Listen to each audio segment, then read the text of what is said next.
Good afternoon, ladies and gentlemen, and welcome to another new edition of Africa Today, where we get you the latest news headlines and the latest updates on the African continent. And our main topic today will be the current situation in South Sudan. And we'll first start with this report.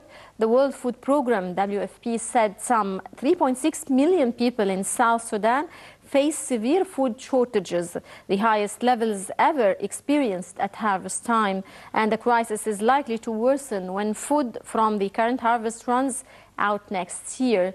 Details follow. The World Food Programme said that 3.6 million people in South Sudan face severe food shortages, the highest levels ever experienced at harvest time, and the crisis is likely to worsen when food from the current harvest runs out next year. The UN agency said in a report released that the country's hunger levels have doubled since last year. Nearly 60% of the population of northern Bahr el-Ghazal state is affected, 56% in Unity and 47% in western Bahr el-Ghazal. The number facing severe hunger is expected to rise to 4.6 million between January and April next year and increase even more from May to July unless aid is scaled up.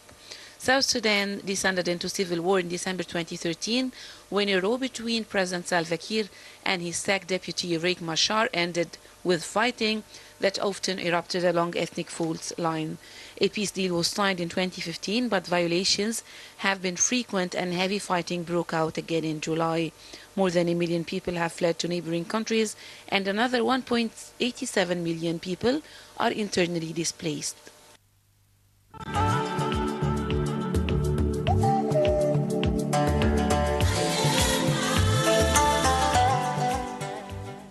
Welcome back, and moving on to Gambia's new president-elect. Gambians celebrate the victory of opposition coalition candidate Adama Barrow against President Yahya Jammeh in Serekunda in the last presidential election. More details in the following report. Opposition candidate Adama Barrow hailed in New Gambia after he pulled off a stunning presidential election victory, putting an end to the 22-year rule of Yahya Jammeh.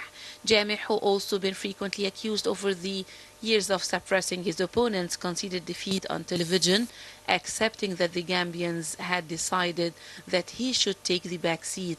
Official results earlier show Barrow, a businessman and political unknown until 6 months ago, comfortably winning the poll with 45.54%, capping a new remarkable rise to prominence. Gambians took to the streets to celebrate the biggest upset in the West African nation since Jammeh seized power in 1994 coup. In Westfield, a district near the capital, teenagers piled on top of cars, taking selfies and strumming guitars, while others waved flags colored the grey of the opposition coalition. In his first comments afterwards, Barrow acknowledged the nation's huge shift. Barrow was shown as the opposition flag bearer by a group of political parties who joined forces for the first time and won unprecedented popular support. Turnout was around 65%. Speaking to the public on Gambian television, Jammeh congratulated Barrow for his clear victory, adding he wished him all the best and wish all Gambians the best. Jammeh, who once said he would govern for 1 billion years if God willed it, was attempting to win a 5th term, but said the result was a decision from the divine that he would respect.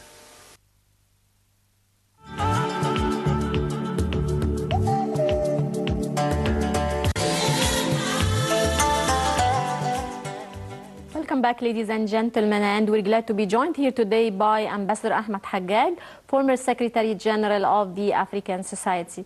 Good afternoon, sir, and thank you for joining us. Sir, before starting our main topic today, which is the current situation in South Sudan, I would just like you to comment on the elections that took place in Gambia and the winning of opposition coalition candidate Adama Barrow against President Yahya Jammeh.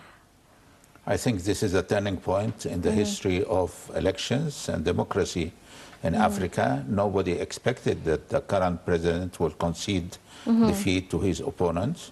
He even before the election, he cut off internet connection with the outside world, and he governed Gambia with iron fists in the last 20 years, and did not tolerate any opposition in Gambia. But paradoxically, he, in front of television, he called his rival and congratulating him about his election, right. and said he is concede defeat, which is not in character with the present president. And this is also in Africa because it is a seat of Gambia is a seat of the African Commission on Human and People's Rights. So it's a good omen that at least in Africa we have a good positive event which all Africa rejoices, and also the outside world. I've seen a lot of welcoming statements from all over the world, including Egypt here. Right, and moving on to the deteriorating situation in South Sudan, now the UN Human Rights Commission warned that ethnic cleansing is taking place in South Sudan. How do you evaluate the current humanitarian situation in South Sudan? It's very bad since several months now. The competing factions are still fighting with each other, although the chairman of the opposition had to flee. He was in Kenya and he was prevented from entering Kenya again. Ethiopia did not allow him to enter. He is now in South Africa. But the deteriorating situation is because of the tribal rivalry between different segments of the society. But the civilian population is the one who is suffering most, especially children, women and old people. The food supplies are very low, right. And many people are stateless or refugees. Starvation, burning of villages and rape are among the UN observations on the situation in South Sudan. But what's the way out of this current crisis? I think the United Nations and the neighboring countries, the IGAD countries, which comprises countries neighboring South Sudan, have tried a lot, and the African Union. And there is a special envoy of the African Union in the name of President Thabo Mbeki, the former president of South Africa, who tried very well. The contending parties signed several agreements, not only one agreement, that they will come together. And the leader of the opposition, he was the deputy president of President Salva Kiir, but it seems that the chemistry did not work well, beside the rivalry between different tribes in South Sudan. So many deaths, and the Security Council of the United Nations threatened to apply sanctions on those who are bent on the spree of killing or rape or destroying villages. And the Human Rights Council of the United Nations also condemned such acts, and only last week.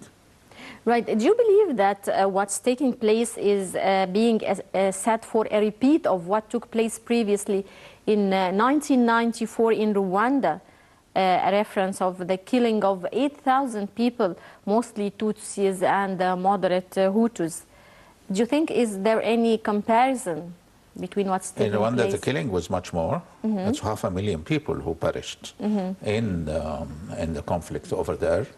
But at last, peace was prevailed by the present President Paul Kagame. And South Sudan, they don't have any infrastructure. They don't have any institutions to base on. The only source of money for development and salaries and so on was the revenue of the oil. The oil now stopped because of the fighting, and even not only for the internal use of the country, but also from export via North Sudan, which used to get a lot of revenue as allowing the oil to be shipped to the outside world. So it is And also they have been subject to recent very, very heavy rains, which has disrupted all the infrastructure in South Sudan. They have very little paved roads and infrastructure, hospitals, schools, and so on. So the United Nations is trying, the neighboring countries are trying, and the last summit of the African Union, which was held paradoxically in neighboring Rwanda, has called for the sending of big contingents of peacekeeping operation from neighboring countries. At first, South Sudan refused, but under some persuasion they agreed. But it has not mobilized so far. The only one sign which is positive is that Japan sent a contingent of several hundred soldiers which will use force for the first time in the history of Japan. Such peacekeeping, Japanese peacekeeping operation are entitled to use force. Right. What do you think were the most important reasons that had triggered the unrest in South Sudan? Do you think it's an ethnic conflict or a power struggle? Both. As I said before, the president and his former prime opposition, he was his deputy, and this has been split. There is a new deputy from the ranks of the opposition, which weakened the opposition, and also the ethnic rivalry between different tribes, especially the two main big tribes, the Nuer and the Dinka in South Sudan. Right. And the economic situation is very bad, and the humanitarian situation is much worse. Now, the United Nations World Food Programme, the WFP, announced on Friday that at least 3.6 million people in South Sudan are currently facing food shortages. So how do you see this? How do you evaluate this situation? And how can international organizations help? International organizations, the United Nations, the World Food Programme, and other humanitarian agencies are sending a lot of food supplies to South Sudan. But this, unfortunately, is being attacked by the contending factions. They take for some of this food supply, which was destined to women and children and old people, for the use of their military cadre, and depriving the civilian population of such assistance. So it is the United Nations tried to make camps to safeguard the lives of the displaced persons, but those camps have been attacked several times, and communication between different parts in South Sudan is almost non-existent now. Right, and now, dear viewers, we go to a live transmission. Right, not. We have maybe we have 5 minutes. We have 5 minutes more. Now, the fighting and tumbling oil production and prices have hammered South Sudan's economy. How do you see the current economic situation in South Sudan, and how can this be changed? The currency has been deteriorating for several months or years now. As I mentioned, the main source of income, which was oil, has depleted. Almost no income from the oil proceeds, and development projects is not working. I think the government is trying to establish some sort of stability, but the continuing fighting between the different factions is hampering the proceeding of such stability process. Right, and how do you see the current Egyptian-South Sudanese relations? How do you evaluate the relations, bilateral relations? Egypt, from the very beginning of the establishment of the Republic of South Sudan, tried to contact all different factions in South Sudan, either government or opposition. But it now has a good relation with the government. It has several projects.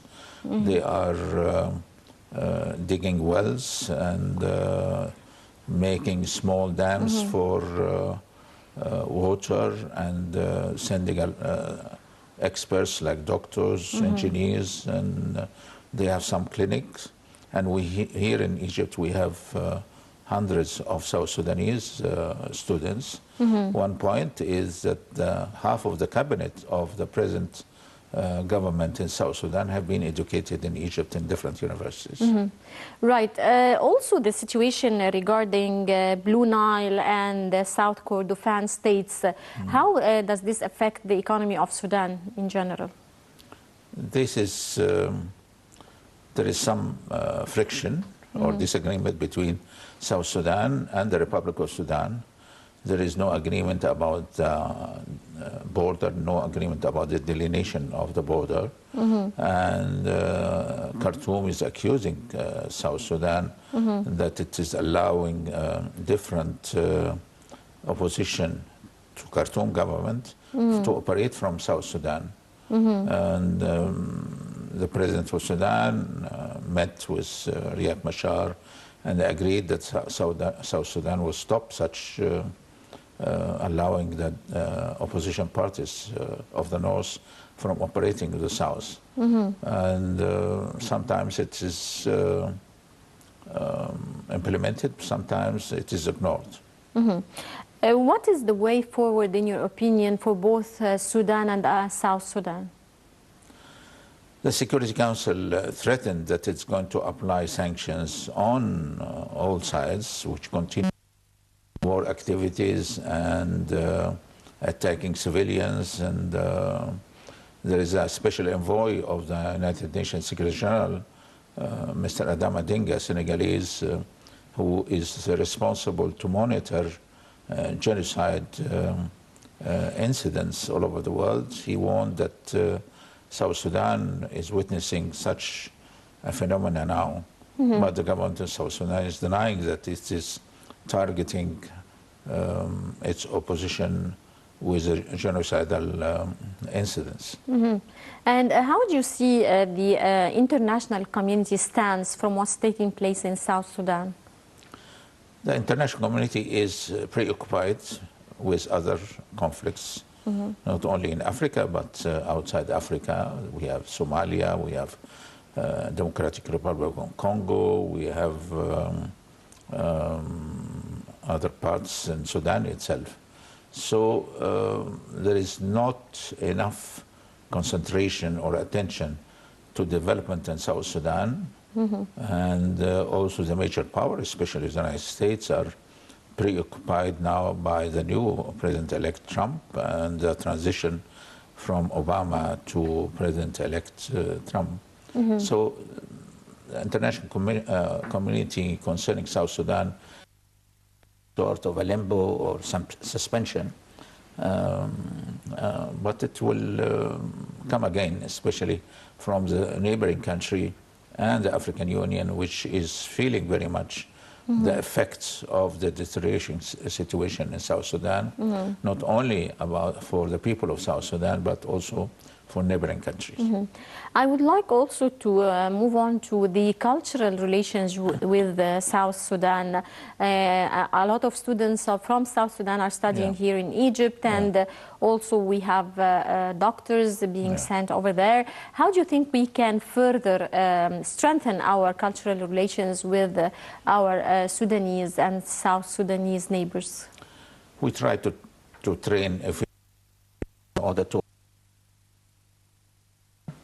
and to make some sort of a plan for the educational system over there, and to provide Sudan with some experts, as I mentioned before, doctors, engineers, and so on. And Egypt is not alone which is doing that, but I think Egypt is one of the major countries which is doing that. That's why I think we expect a forthcoming soon a visit from the president of South Sudan, Salva Kiir, to come to Cairo. And what are your expectations for this expected visit? I think President Salva Kiir will brief the Egyptian authorities about the developments inside South Sudan, how he is trying to bring a healing to this conflict, and what he expects more from Egypt. And also Egypt will offer how it is envisages in order to make some sort of a mediation between the government and the opposition. And Mr. Ambassador, how do you evaluate Egyptian-African relations in general? I think it's going normal. The African Union, we are waiting for a change of the president of the African Union and the whole commissioners, which are similar to the commissioner of the European Union. And now the African Union is embarking on a very ambitious program to make the African countries pay for the budget, and instead of African Union depending on assistance from the United States and the European Union. I think this is too much ambitious, not because from when I was working in the OEU, the budget was only $30 or $40 million. It increased to 250, now it's almost 600, and they wanted to increase it to $1.5 billion, which is a lot beyond the capacity of African countries. And Egypt is a major contributor.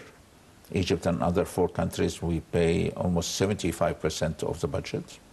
And many African countries, their economy cannot grow as used in the past. It's still growing, but with a diminished rate of growth. Right. Ambassador Ahmed Haggag, former Secretary General of the African Society, many thanks for joining us, sir. Thank you very much. And dear viewers, with this we wrap up this edition of Africa Today. Many thanks for watching, and stay tuned for more coming up here on Nile TV International.